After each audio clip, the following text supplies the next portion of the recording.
Masih ingat Gugun Gondrong? Dulu dikabarkan idap tumor otak, kini sudah sembuh, begini kabarnya. Artis sekaligus presenter Gugun Gondrong diketahui sempat dikabarkan terserang tumor otak beberapa tahun yang lalu. Pada tahun 2008 silam, presenter Gugun Gondrong mengalami pingsan mendadak dan harus dirawat intensif di rumah sakit. Usai diperiksa, Gugun Gondrong divonis mengidap tumor otak dan pembendungan cairan yang menekan batang otaknya. Pihak keluarga akhirnya membawa Gugun berobat ke Singapura. Usai lakukan operasi, rupanya Gugun terkena pengumpalan nanah atau abses yang harus dikeluarkan. Sejak saat itu, Gugun Gondrong vakum dari dunia entertainment. Setelah menderita tumor otak, Gugun Gondrong bercerai dengan Anna Marisa pada 2010 silam. Jarang terdengar lagi, lantas bagaimana kabarnya sekarang?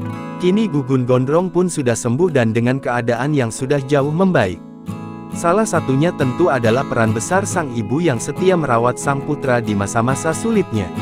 Sang ibu menyebut anaknya itu terlihat lebih muda dan kini giat berolahraga.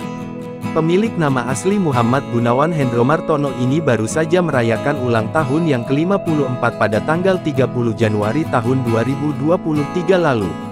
Beberapa rekan artis pun sering mengunjunginya, salah satunya yakni Rico Ceper.